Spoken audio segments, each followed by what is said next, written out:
Ci ritroviamo quest'oggi per aprire un capitolo, questa volta i riflettori sono puntati su viabilità e trasporti, opere che non partono, priorità che continuano a cambiare, insomma cerchiamo di fare il punto della situazione. Franco Bonfante, qual è la vostra posizione a riguardo?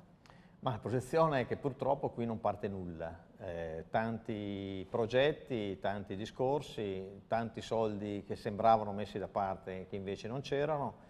e oggi ci troviamo in una situazione grave, sia dal punto di vista del trasporto ferroviario ad esempio, ma anche degli autobus, sia dal punto di vista della città di Verona e della provincia, sia dal punto di vista della viabilità su strada, su asfalto.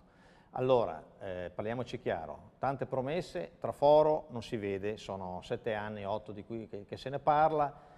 io personalmente ero contrario, ma al di là di essere favorevole o contrari, oggi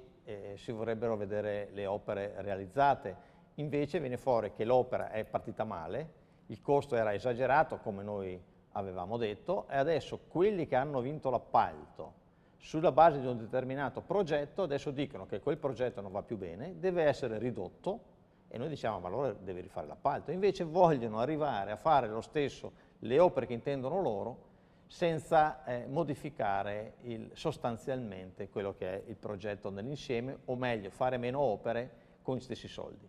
E questo è evidentemente un raggiro nei confronti dei veronesi e noi ci auguriamo che il sindaco e il comune non caschino in questo tranello, ma a leggere pareri legali di qua e pareri legali di là, sembra che vogliono fare di tutto per arrivare a questa situazione.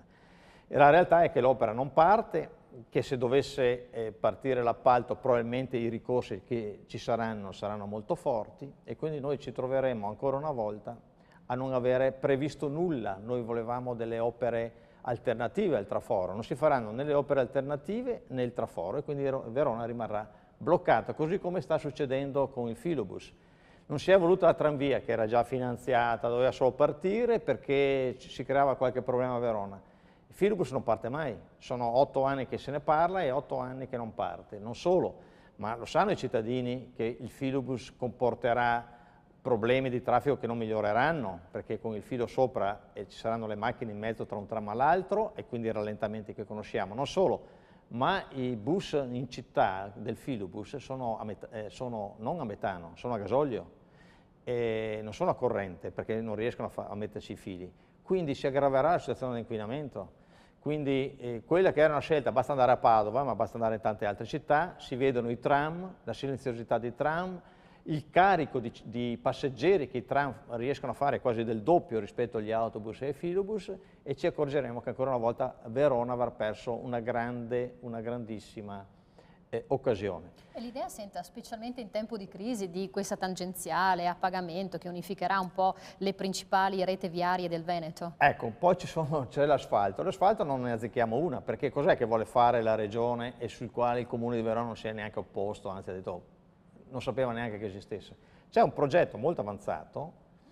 nel quale dei privati prendono le tangenziali di Padova, Vicenza, Verona, le uniscono, ma quello che è bello è che le trasformano a pedaggio. Quindi noi abbiamo delle strade che ci siamo costruiti con le nostre tasse,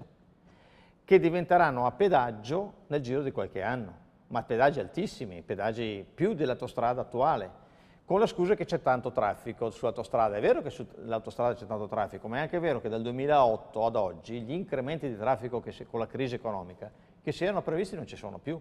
E dall'aria che tira non mi pare che si supererà questa crisi nel giro di poco tempo e si tornerà alle previsioni di aumento del traffico precedenti.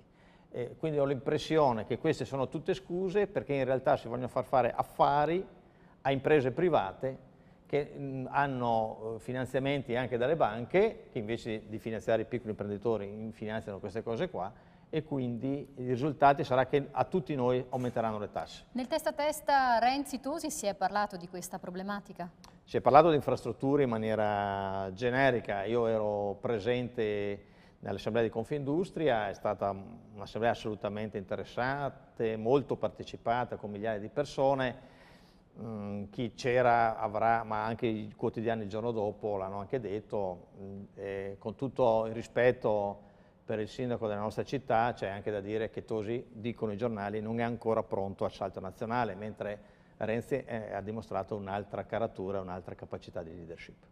Grazie ancora a Franco Bonfante, ci ritroveremo per parlare sempre di altri capitoli, altre tematiche che riguardano Verona.